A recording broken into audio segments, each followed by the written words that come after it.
عليكم ورحمة الله وبركاته.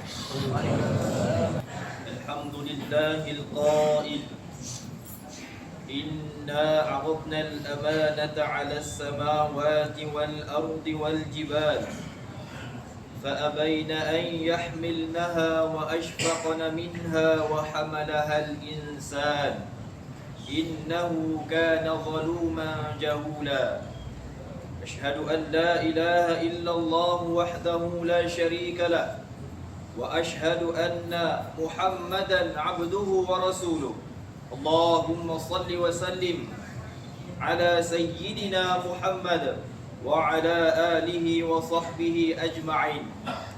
أما بعد، فيا أيها المسلمون اتقوا الله، أوصيكم وإياي بتقوى الله فقد فاز المتقون. قال الله تعالى: يا أيها الذين آمنوا اتقوا الله حق تقاته ولا تموتن إلا وأنتم مسلمون.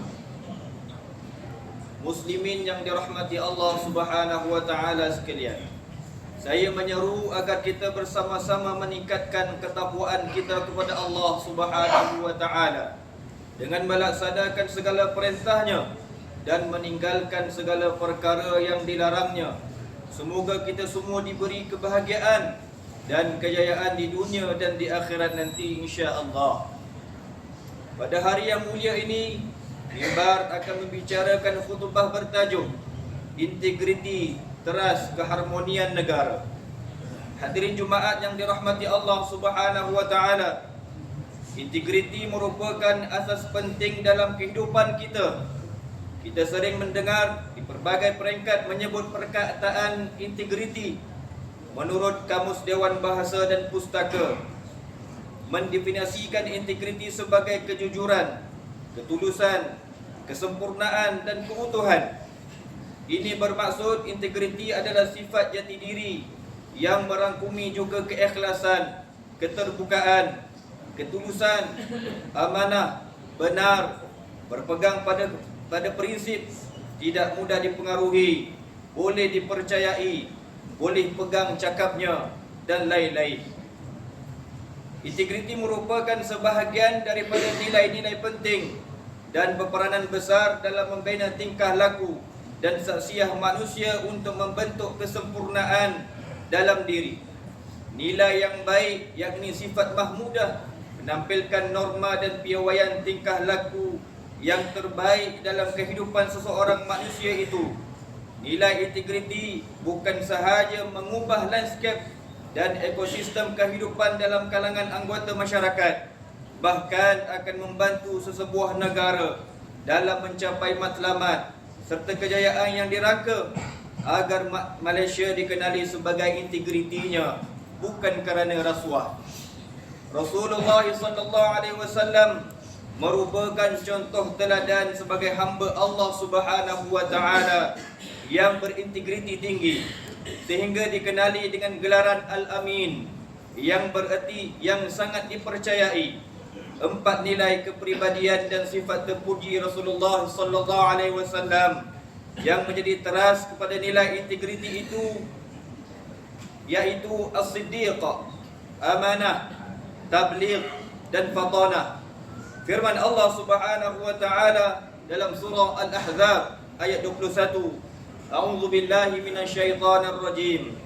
Laqad kana lakum fi Rasulillahi uswatun hasanatun liman kana yarjullaha wal yawmal akhir wa dzakarallaha katsira. Shadaqallahul azim. Demi sesungguhnya adalah bagi kamu pada diri Rasulullah itu contoh ikutan yang baik, yaitu bagi orang yang sentiasa mengharapkan keridhaan Allah dan balasan baik hari akhirat, serta ia pula menyebut dan mengingati Allah banyak-banyak dalam keadaan susah dan senang. Ayat ini menganjurkan kita mencontohi Rasulullah SAW dalam semua perkara, khususnya sifat amanah dan jujur. Seterusnya mendapat ganjaran yang besar dan kedudukan yang baik di sisi Allah Subhanahu wa taala. Sebaliknya, tanpa integriti seperti tidak beramanah, dan tidak berlaku jujur serta sentiasa bergulumang dengan sifat mazmumah dalam diri seseorang itu akan menjejaskan kedudukannya di sisi Allah Subhanahu wa taala, malah akan ditimpa kecelakaan di dunia maupun di akhirat nanti.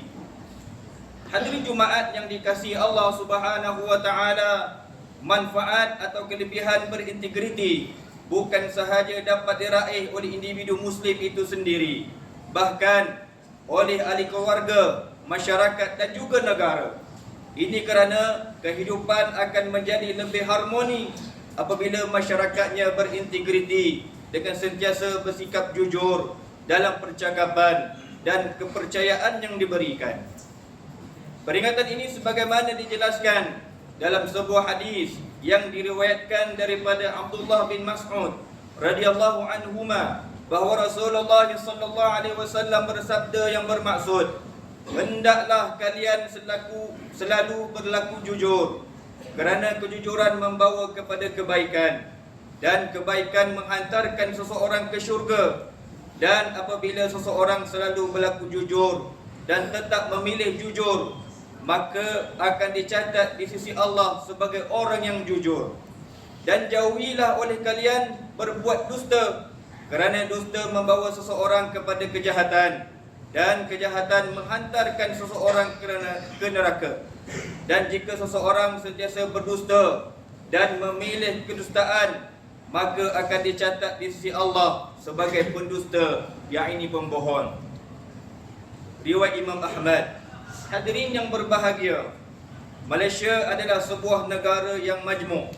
Ini dapat dilihat dengan kepelbagaian kaum, budaya dan agama menjadikan negara ini begitu unik. Walaupun dihuni oleh pelbagai bangsa, kaum, pegangan agama dan budaya, kita dapat hidup dalam suasana harmoni dan aman, hasil daripada pengamalan sikap hormat menghormati, saling mengasihi, kebersamaan dan semangat perpaduan mempertahankan kedaulatan negara. Namun begitu, kadang-kadang kita diuji dengan pelbagai isu yang boleh menjejaskan perpaduan akibat daripada perbuatan pihak-pihak yang tidak berintegriti dan tidak bertanggungjawab apabila suka menyuntik jarum-jarum perbalahan dan permusuhan, terutama di media-media sosial. Ingatlah bahawa kesejahteraan dan kemakmuran negara juga adalah amanah daripada Allah Subhanahu wa taala yang mesti dipelihara. Kita juga seringkali didedahkan dengan pelbagai kepincangan dalam masyarakat yang melibatkan kerutuhan nilai integriti. Sedarlah bahawa manusia yang tidak menegakkan nilai integriti, kejujuran dan amanah akan menyebabkan seseorang itu terjerumus ke dalam kemungkaran seperti perbuatan rasuah, khianat, penipuan dan pecah amanah yang pastinya boleh meruntuhkan organisasi, institusi masyarakat dan negara. Sewajarnya dengan penghayatan dan pengamalan ajaran Islam, maka sifat jujur dan amanah mestilah ditanamkan dan diterapkan dalam diri kita. Seterusnya mendidik keluarga dan anak-anak untuk mengamalkan nilai-nilai integriti bermula daripada rumah. Sempena sambutan Bulan Integriti Nasional 2024 sepanjang bulan November dan ulang tahun Institut Integriti Malaysia yang ke-20, IIM telah dan akan melaksanakan pelbagai program kesedaran di samping meningkatkan serta memperkasakan lagi pembudayaan integriti di semua sektor, iaitu awam, swasta dan masyarakat, bagi meningkatkan nilai dan etika integriti. Hadirin Jumaat yang dikasihi Allah Subhanahu wa taala, mengakhiri khutbah pada hari ini, marilah kita mengambil beberapa pengajaran daripada khutbah ini untuk dijadikan panduan dalam hidup kita, iaitu yang pertama, umat Islam mestilah mengamalkan ajaran Islam dengan sempurna, meningkatkan iman dan membentuk sifat ihsan di dalam diri untuk membina nilai integriti yang tinggi. Yang kedua, umat Islam hendaklah memupuk sifat amanah, jujur, ikhlas, berkata benar dan bertanggungjawab, serta mengikis sifat negatif, suka melakukan khianat, mengambil kesempatan dan penipuan. Yang ketiga, umat Islam hendaklah mendidik ahli keluarga dan anak-anak untuk mengamalkan nilai-nilai integriti, bermula dari rumah demi membina masyarakat yang berintegriti tinggi. Yang keempat, mana-mana individu yang tidak mementingkan integriti dalam diri mereka menyebabkan mereka mudah melakukan perbuatan dosa yang dimurkai oleh Allah Subhanahu wa taala. A'udzu billahi minasyaitonir rajim. Inna 'aradna al-amanata 'ala as-samawati wal-ard wal-jibala fa abayna an yahmilnaha wa ashfaqna minha wa hamalaha al-insan innahu kana zaluman jahula. Sadaqallahul azim. Sesungguhnya kami telah kemukakan tanggungjawab amanah kami kepada langit dan bumi serta gunung ganam untuk memikulnya, maka mereka enggan memikulnya dan bimbang tidak dapat menyempurnakan kerana tidak ada pada mereka persediaan untuk memikulnya. Dan pada ketika itu manusia dengan persediaan yang ada sanggup memikulnya. Ingatlah, sesungguhnya tabiat kebanyakan manusia adalah suka melakukan kezaliman dan suka pula membuat perkara-perkara yang tidak patut dikerjakan. Surah Al-Ahzab ayat 72.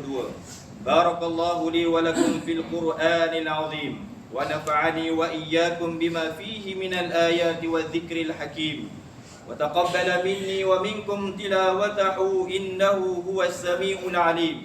أقول قولي هذا وأستغفر الله العظيم لي ولكم ولسائر المسلمين والمسلمات فاستغفروه إنه هو الغفور الرحيم.